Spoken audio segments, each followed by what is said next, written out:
वालेकुम एस्पिरेंट्स। तो हमने इसके प्रीवियस जो टॉपिक स्टार्ट किया हुआ था वो थी डिफरेंट थ्योरीज थी। तो आज हम बात करेंगे मोटिवेशन एट वर्क के वर्क के ऊपर हमें कौन कौन सी मोटिवेशंस कौन कौन सी मोटिवेशंस हमें चाहिए होती हैं जिनको लेके हम आगे बढ़ते हैं और फिर जो है वो आगे हम तरक्की की राह पे गामज़न होते हैं। मैनेजमेंट बाय ऑब्जेक्टिव्स के हमारे कौन कौन से ऑब्जेक्टिव होने चाहिए, हम अपनी कोग्निटिव थिंकिंग को, एनालिटिकल पर्सपेक्टिव को यूज़ करते हुए अपने गोल्स को अचीव कर सकें प्रोग्रेसिव वे के अंदर। So it emphasizes participatively set goals that are legible, verifiable, and measurable. A program that encompasses specific goals participatively set for an specific time period with feedback on goal progresses. यानी कौन कौन से उसके ingredients हैं गोल specificity के, हमें पता होना चाहिए कि हमारा गोल क्या है, हम क्या अचीव करना चाहते हैं। पार्टिसिपेटिव डिसीजन मेकिंग, हमें उस चीज़ को अचीव करते के लिए कोई फ़ैसला साजी करनी चाहिए। Explicit time period, performance feedback. Top down and bottom up, ये एक क्या है, गोल मैनेजमेंट है कि हमें उसके प्रोज एंड कॉन्स को भी अपने जहन के अंदर रखना चाहिए, जिसको गोल सेटिंग थ्योरी कहा गया है। एम्प्लॉय रिकग्निशन प्रोग्राम क्या है कि एम्प्लॉय की जो रिकग्निशन है उसे भी हमें एम्फसाइज करना चाहिए ताकि रेनफोर्समेंट जो है वो ज़्यादा से ज़्यादा हो और हमें फिर इनपुट जितनी दें उतनी आउटपुट भी अचीव हो। एम्प्लॉय इन्वॉल्वमेंट प्रोग्राम, यानी हम कुछ इस तरह के प्रोग्राम्स इनिशिएटिव्स अपनाएं कि जिसके अंदर एम्प्लॉय की इन्वॉल्वमेंट जो है वो ज़्यादा से ज़्यादा हो। फॉर एग्जांपल पार्टिसिपेटिव मैनेजमेंट करें, रिप्रेजेंटेटिव पार्टिसिपेशन बनाएं, क्वालिटी सर्कल्स बनाएं, employ stock ownership plans. Employ involvement programs are practical implication of participative theory, ये उसी का ही एक लुबे लबाब है और एक जो है वो अमली नमूना है। Variable pay programs. A portion of an employee pays is based on some individual's organizational measure of performance. For example, price note by plans, bonuses, profit sharing and gain sharing. यानी हम जितनी ज़्यादा जो है वो एम्प्लॉय की salary बढ़ाते हैं या फिर उसको हम एडमायर करते हैं उतना ज़्यादा जो है हमें अच्छा काम देखने को मिलता है। Skill based play plans, ERG theory, reinforcement theory and equity and theory. ये एक छोटा सा टॉपिक था आज के लिए, बाकी जो है वो इंशाल्लाह हम कल स्टार्ट करेंगे। Stress and conflict at work. Take care, अल्लाह हाफिज़। अस्सलाम वालेकुम friends, hope you are all good.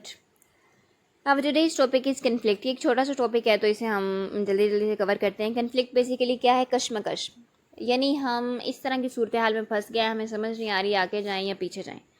A process that begins when one party perceives that another party has negatively affected or is about to negatively affect something that is first party cares about। यानी दो लोगों के दरमियान कोई ना कोई फड्डा हो जाना, जिसे आम लफ्ज़ों के अंदर आप कह सकते हैं।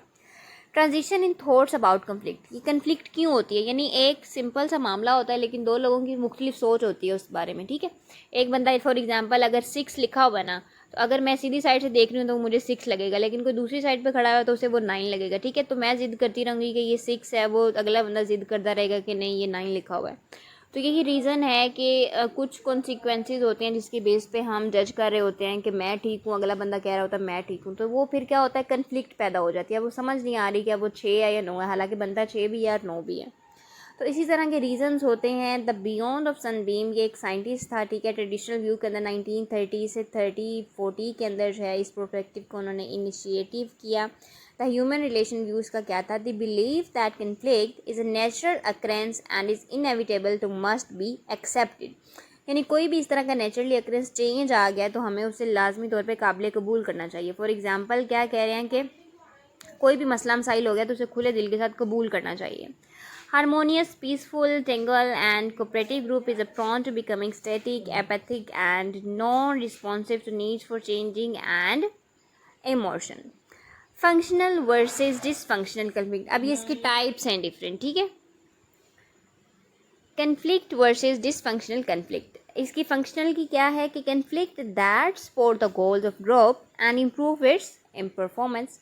डिसफंक्शनल क्या है कि वो सपोर्ट नहीं करती ग्रुप परफॉर्मेंस को और हिंडर करती है उनकी प्रोग्रेस को।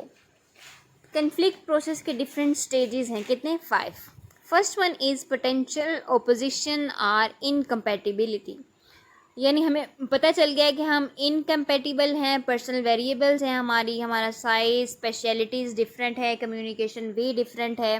तो हम क्या करेंगे, कोग्निशन एंड पर्सनलाइजेशन की तरफ चले जाएंगे। स्टेप 2, जो कि क्या है, फेल्ट कन्फ्लिक्ट, जिसमें महसूस होती है कि जो दो डिफरेंट सोचें जो हैं वो यहाँ पे अब पैदा हो गई। Intention stage 3, conflict handling, intention, competing, collaborating, compromising, avoiding and accommodating. Fourth one is stage behavior, over conflict reaction. 5 is group performance, फिर जो है वो लाजमी तौर पे इफ़ेक्ट होती है।